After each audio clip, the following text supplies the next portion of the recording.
విశాఖ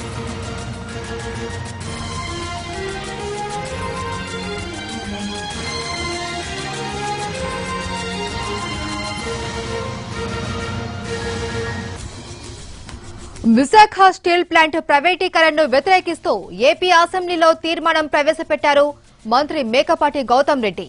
కేంద్ర ప్రభుత్వ నిర్ణయాన్ని ఏపీ సర్కార్ వ్యతిరేకిస్తోంది. The corporate entity of Visakhapatnam Steel Plant is a Navaratna company under the Ministry of Steel, Government of India. It's the largest public sector industrial unit in the state, creating employment opportunities for close to around 20,000 people directly and many other indirect employment opportunities in the city of Visakhapatnam. It is India's first shore-based integrated steel plant and a producer of long steel products catering to the requirements of the construction, infrastructure, manufacturing and the automobile sectors. This plant was realized only after many sacrifices by the people of the state of Andhra Pradesh. The people rallied for the Visakhapatnam steel plant, and in the process 32 people have laid down their lives.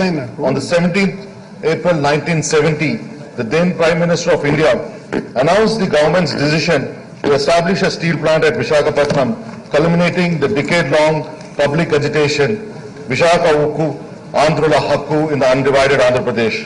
A new company, Rashtriya Ispat Nigam Limited, was formed on 18th February 1982. The Visakhapatnam steel plant was separated from SAIL and RINL was made the corporate entity of Visakhapatnam steel plant in April 1982.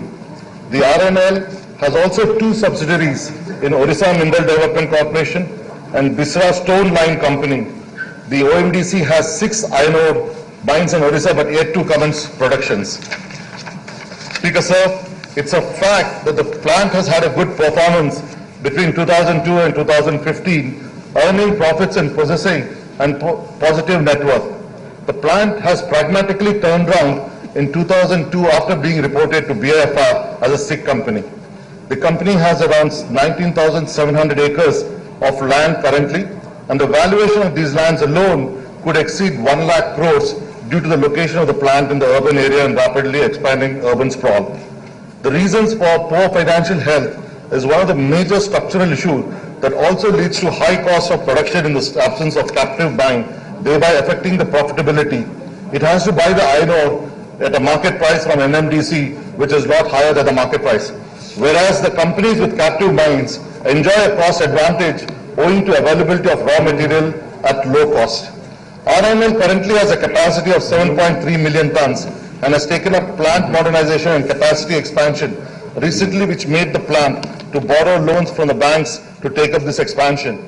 Owing to the unfavorable steel cycle globally, the company was making losses since 2014 and 15 and was finding it to service the debt. Current debt is standing around 22,000 crores. The company's accumulated losses as of now is about 10,000 crores. And the cost of the borrowings of this company stands at 14% interest rate.